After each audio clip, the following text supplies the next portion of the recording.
Para pemirsa Dhamma TV, kita ketemu lagi di depan Dhamma TV dalam tema seni dan tradisi.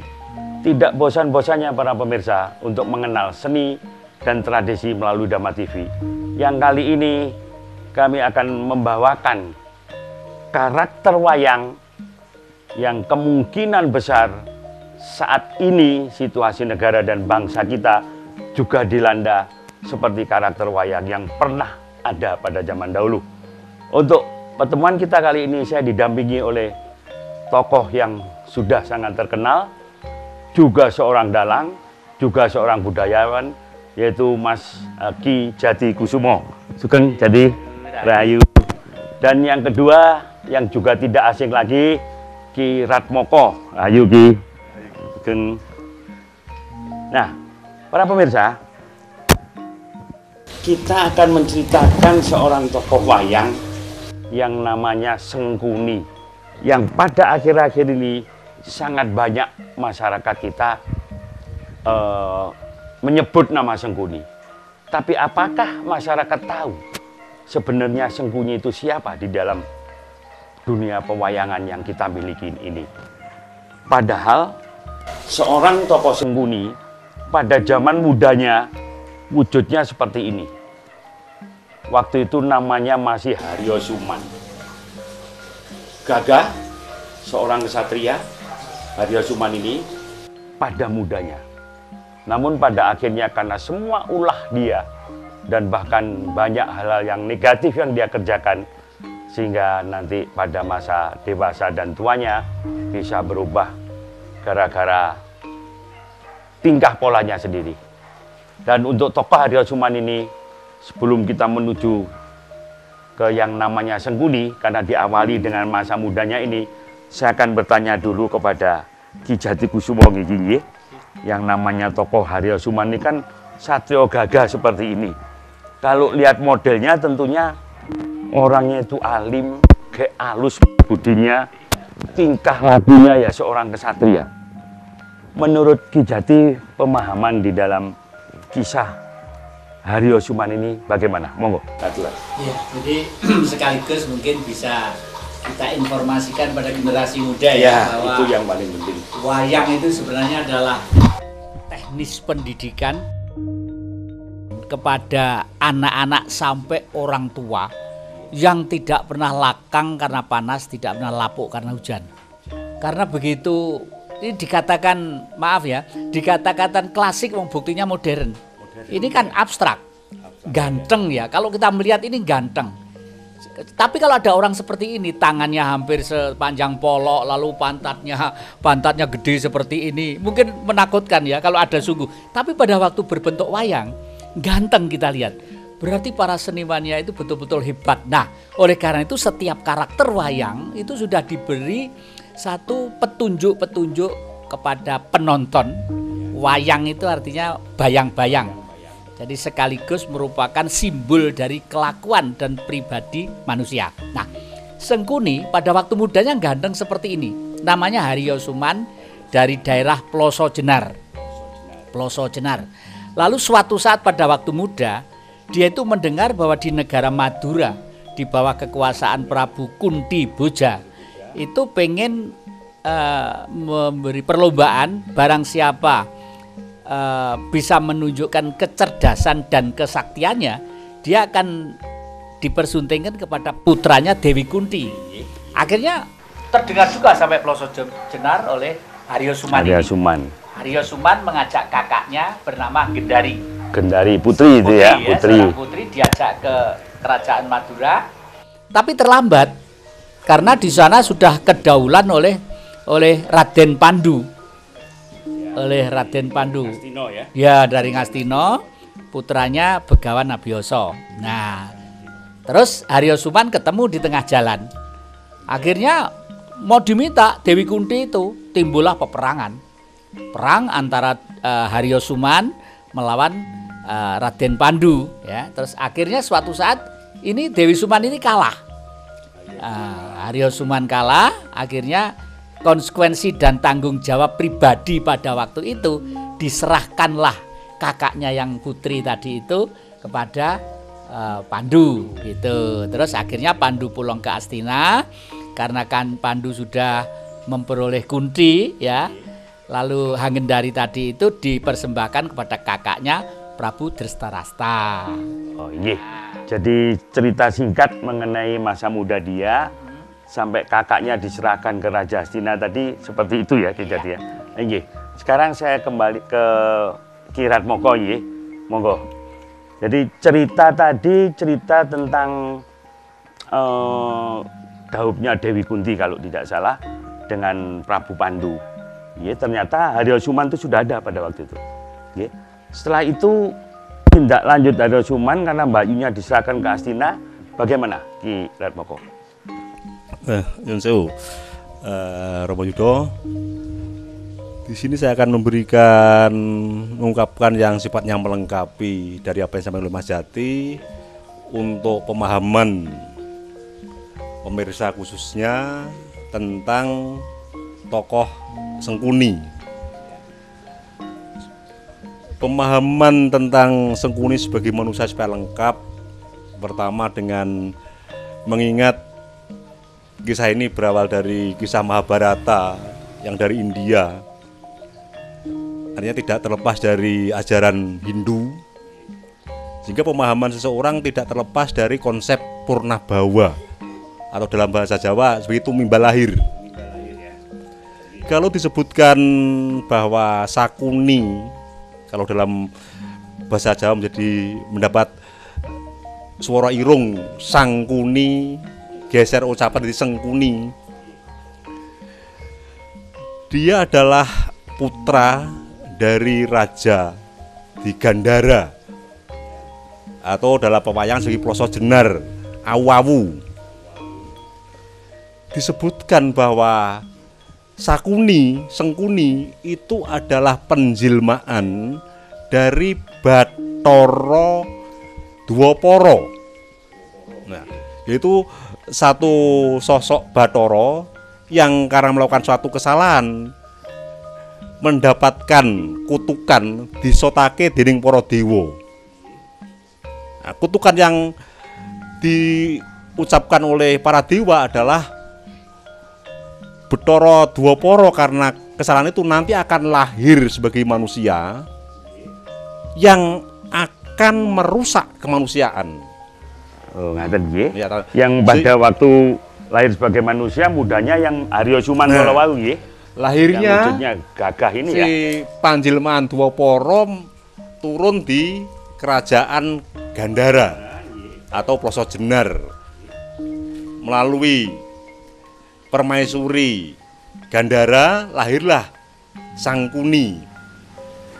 Sebagaimana biasa atau umumnya orang yang lahir dalam suasana yang lebih dari cukup, begitu juga secara fisik lahirnya sempurna, utuh, bagus, ya, sehat. Begitu juga selama masa muda, dia pun memiliki fasilitas, dapat merasakan fasilitas pendidikan yang cukup sehingga kecerdasan terjaga, dibina. Tapi potensi awal bawaan sebagai penjelmaan Bathara Dwapara yang dikutuk untuk merusak tatanan kemanusiaan, maka potensi terbakunya adalah bersifat jahat. Nah, nggih, nun sewu, itu nanti jahate piye kita lanjutkan di session berikutnya. Para pemirsa, ternyata cerita tentang Sengkuni ini sangat elok kalau kita perhatikan. Dari cerita Ki Jati tadi langsung membayangkan Haryosuman mudanya Sengkuni seperti ini, lalu oleh Ki Ratmoko dilengkapi dengan bahwa dia sebetulnya asal dari kutukan dewa yang menjelma manusia, lahir sedemikian gagahnya, namun watak jahat itu sudah ada. Bagaimana watak jahatnya? Jangan kemana-mana, tetap di depan Dhamma TV. Terima kasih para pemirsa masih di depan Dhamma TV. Tadi dijelaskan oleh Ki Ratmoko betapa karakter jahat ini sudah ada sejak lahir karena kutukan dewa. Nah, saya lanjutkan kepada Ki Ratmoko, monggo. Katuran tentang karakter jahat yang dimiliki tadi kira-kira seperti apa, monggo. Potensi jahat yang ada pada Sakuni sebagai putra Raja Gandhara pada masa mudanya belum begitu muncul. Namun pada sisi lain sebagai seorang putra raja mendapatkan fasilitas pendidikan sehingga kecerdasan menjadi lebih cerdas, keberanian ada. Sisi sikap jahat itu menampak pada sikap terbelah, ibarat kata orang Jawa koyo mecah pring, politik belah bambu, yaitu kejam ke bawah. Ini kalau ke bawah bersifat kejam, menindas, kalau ke atas manis, pandai merayu. Jadi memang watak itu watak bawaan Iya. ya? Dari Haryo Suman itu ya? Ya. Iya. Kemudian kalau pada masa selanjutnya terkait dengan kehadiran Sengkuni bersama Gendari ke Astina, itu memang ada katakanlah dua versi paling tidak. Kalau dalam cerita pewayangan seperti yang disampaikan oleh Ki Jati tadi, kalau menurut Mahabharata tentang kehadiran Sakuni dan Agendari di Astina itu berawal dari kerajaan Astina. Di sini khususnya Sang Resi Bisma mendapat berita bahwa putri dari kerajaan Gandhara yang bernama Agendari itu sudah diramal, sudah dinubuatkan akan memiliki anak 100. Oh iya. Ya yang namanya Kurawa ya kira. Pokok artinya ini sudah dinakdir ya. Iya nanti. Sehingga Kita cut dulu itu. Iya nanti kita lanjutkan. Ki Jati. Tadi memang ternyata Haryo Suman ini sudah memiliki karakter jahat ya, sejak lahir ya. Karena kehendak Dewata. Lalu keberadaannya di Astina pun menurut Kiratmoko sudah dinakdir juga ya, akan melahirkan Kurawa. Nah, menurut Ki Jati sekarang, setelah Dewi Gendari diserahkan kepada Prabu Pandu di Ngastina, ya, yang kemungkinan nanti arahnya akan memunculkan Bang Wangsa Guru ya, itu menurut Mas Jati bagaimana? Jadi bisa setback sedikit ya pada waktu. Jadi di sini tadi udah kelihatan jeleknya karakter Haryo Suman. Sudah datangnya terlambat dan wanita itu ternyata sudah dipersunting oleh seseorang, ketemu di jalan diarbut. Nah, di sini udah wong rupanya bagus kok ya jahat gitu loh ya. Nah, jadi di sini udah pelajaran untuk kita semuanya bahwa itu tidak baik begitu. Lalu pada waktu diserahkan kepada kakaknya, Dewi Gendari kan belum pernah tahu, belum pernah kenal dan tidak ada kakaknya Pandu ya. Drestarasto itu karena beliau digambarkan dalam pewayangan itu buta ya. Akhirnya dia karena tidak cinta tapi karena sudah diserahkan menerima juga. Tetapi dengan syarat Dewi Gendari kalau siang matanya itu mau ditutup ya, enggak pengen lihat Prabu Pandu ya. Kalau malam saja dibuka. Nah ini pelajaran juga Ki Yudo membuktikan bahwa apabila seseorang ya, wanita kawin dengan laki-laki ya tidak ada kesepakatan batin, jiwa dan rasio, ini akan menimbulkan satu keturunan-keturunan yang mungkin kurang sempurna. Nah, tadi digambarkan kalau siang ditutup, kalau malam dibuka. Artinya ndelok ora gelem tapi senenge gelem. Gitu loh ya. Akibatnya ini kan melahirkan manusia hanya didasari oleh nafsu, oleh pikiran ya. Akibatnya lahirlah digambarkan daging-daging bersiraan sejumlah 100. Jadi pada waktu Dewi Gendari itu lahir digambarkan seperti potongan-potongan daging itu 100 gerak di lapangan begitu. Akhirnya lalu menjadi Wangsa Kurawa itu. Nah, ini sindiran juga kepada manusia.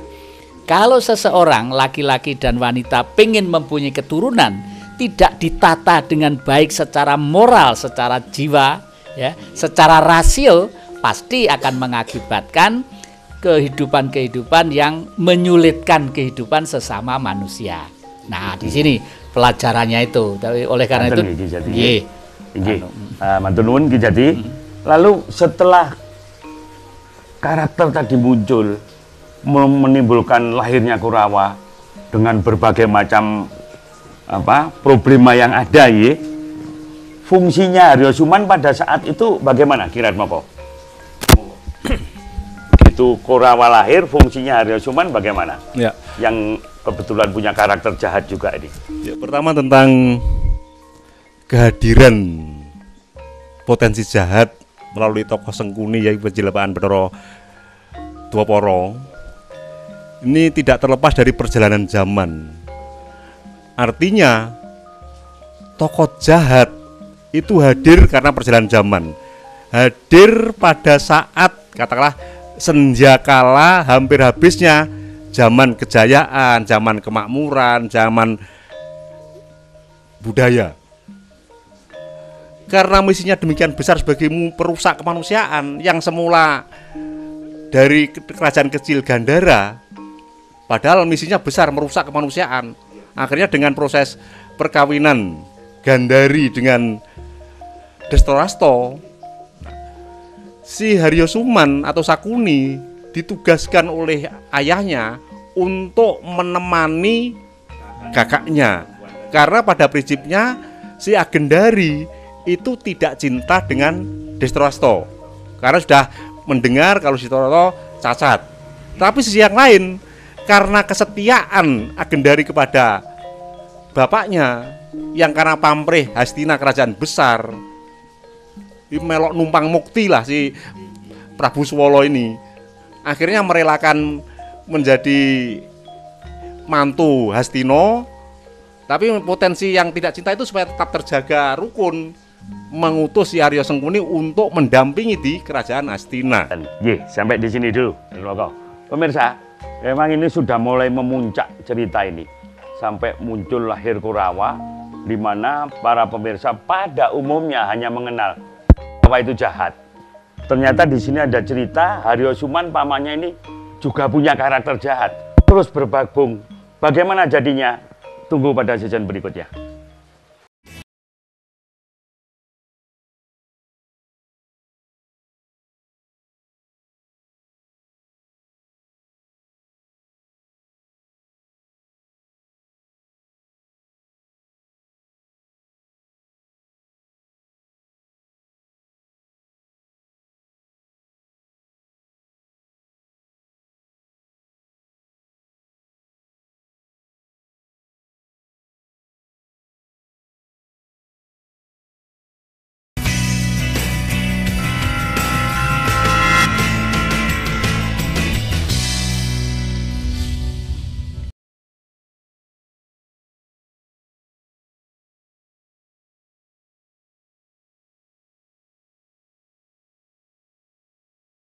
Kita lanjut cerita tentang masa mudanya Sengkuni.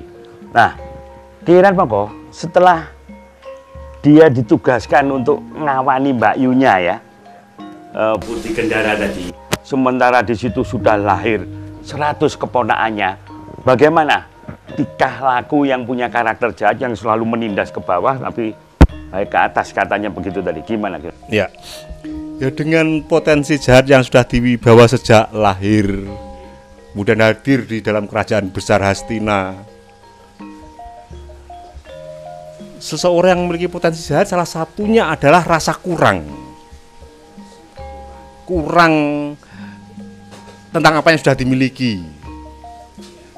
Kalau selama itu Sengkuni hanyalah sekedar pendamping dari atau sekedar mendampingi ngawasi Agendari, sementara di kerajaan Hastina Sang Prabu Pandu punya patih Gondomono. Nah, sehingga Sengkuni pun salah satu manifestasi jahat adalah ingin menduduki jabatan yang tinggi, tidak sekedar itu. Antunun, Kiran Moko, ini semakin indah kisah ini. Ini letak persoalan pada cerita Haryosuman malih rupa menjadi Sengkuni karena semua perbuatan jeleknya. Kembali ke Jati. Jadi dari sana, dari Kiran Moko tadi, dia berada tidak ingin hanya ngawal Mbak Yunya, malah punya pamrih keinginan untuk jadi patih di Ngastina. Padahal di Ngastina sudah ada patih yang namanya Patih Gondomono. Monggo cerita selanjutnya sampai dia jadi sang pengarang kidung. Itu dulu wayang Purwo itu kan sebelum bentuknya ini kidung tembang begitu ya. Jadi memang empu-empu dulu, leluhur-leluhur kita dulu menatuh nama itu manis-manis. Misalnya namanya dari Sengkuni tadi adalah dari daerah Gandara, Ploso Jenar ya. Ploso Jenar, Jenar itu kuning, Ploso itu sebenarnya adalah merah setengah gitu. Jadi orang yang sangat ambisi terhadap kemewahan yang berlebih-lebihan, artinya seperti itu. Terus dinamakan waktu muda namanya si Haryo Suman. Su itu lebih, man itu adalah manusia yang pengen material yang tiada batas gitu loh, artinya man itu mo a sama no, jadi manusia yang pengen material yang berlebihan begitu. Jadi karakter sejak lahir memang sudah digambarkan seperti itu, meskipun rupanya ganteng lah. Suatu saat pada waktu diadakan sayembara tentang Gondomono tadi itu, Sengkuni itu mulai ngatur taktiknya.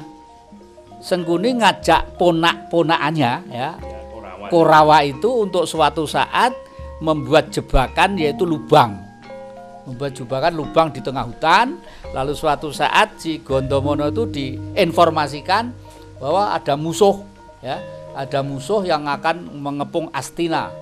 Nah, suatu saat ternyata di tengah hutan itu Gondomono dikepung sendiri oleh orang ponak-ponaknya Sengkuni yang dipimpin oleh Sengkuni tadi itu. Iya, dimasukkan ke dalam lubang, dalam cerita itu disebut Gondomono Luweng. Nah, akhirnya lalu Sengkuni dinobatkan sebagai patih, tapi pada waktu laporan ya laporan yang baik-baik semua. Seakan-akan semua jasa atau keyakaan ya, karena cuma laporannya begitu. Iya. Kemudian Mas Adi? Nah, kemudian lalu sejak itulah menduduki patih, lah dia mulai ngatur strategi pelan-pelan. Oh, patih langsung ganti ya Gondomono tadi itu. Akhirnya dia pelan-pelan mengatur strategi yang intinya Astina itu sebenarnya kan haknya Prabu Pandu. Haknya Prabu Pandu, meskipun Prabu Drestarasta itu udah lebih tua dari Prabu Pandu. Prabu Pandu itu orang tuanya Pandawa ya? Orang tuanya Pandawa, adiknya Prabu Drestarasta. Ya. Tapi karena Pandawa pada waktu itu jauh lebih anak-anak lebih kecil-kecil, makanya yang diangkat Prabu Anom itu ya. Duryudana. Jadi anaknya Drestarasta yang Korawa yang tertua. Gitu. Duryudono. Dur itu artinya jelek ya. Yudono itu perang yang tidak pernah berhenti. Itu sebenarnya gambaran juga, artinya memimpin negara Astina itu harus berani memerangi kesulitan-kesulitan yang ada. Sukunya bermacam-macam, bahasanya bermacam-macam, negaranya luas, berpulau-pulau. Itu sebenarnya. Ada nih Mas Adi. Para pemirsa, tampaknya kelicikan Haryo Suman tadi sudah mulai dikerjakan sejak muda, dan terakhir pada saat acara di keraton dengan keraton Ngastina yang patihnya Gondomono tadi ditipu juga, yang akhirnya Gondomono dianggap meninggal, Haryo Suman menjadi patih. Dan itu akhirnya bagaimana Ki Ratmoko? Kok sampai wajah Sengkuni ini berubah? Sekalipun Gondomono terjebak dengan apa yang dilakukan oleh Sakuni, masuk dalam lubang, masuk luweng, mlebu luweng, tetapi tidak sampai mati. Artinya Gondomono akhirnya bisa keluar dari luweng itu. Karena dia sebagai seorang patih, sekeluar dari luweng kembali ke kerajaan. Apalagi setelah tahu jabatan patih dipegang oleh si Sakuni, akhirnya Gondomono marah kepada Sengkuni. Akhirnya Sengkuni akhirnya terjadi pertarungan antara Gondomono dengan Sengkuni. Gondomono menang, Sengkuni kalah, sampai diajar, akhirnya wajah Sengkuni menjadi jelek. Ya karena diajar oleh Gondomono, jeleknya ini mengalami katakanlah menjadi cacat, tidak sebagus sebelumnya. Nggih, matur nuwun Ki Ratmoko. Mas Adi, filosofinya dari yang ganteng diajar sampai jelek cacat begini nih gimana? Nah, ini jadi arti Gondomono sendiri. Ini pelajaran juga ya. Gondo itu kan bau. Mono itu adalah bau yang asli sesuai dengan alam semesta. Misalnya kalau mawar itu baunya gini, kandil gini, itu kan asli. Nggak ada orang yang mampu merubah. Kalau ento dirubah mungkin pakai stek segala macam gitu, lalu baunya rubah. Tapi Gondomono adalah keaslian, kemurnian seseorang sebenarnya tidak mampu terkalahkan. Ya, sebab akhirnya nanti Sengkuni itu akan memikul karmanya, ya, memikul karmanya. Jadi dinamakan Sengkuni. Seng itu bau, ku itu lahir untuk mengada-ada, ni itu no tambah i itu pikiran yang selalu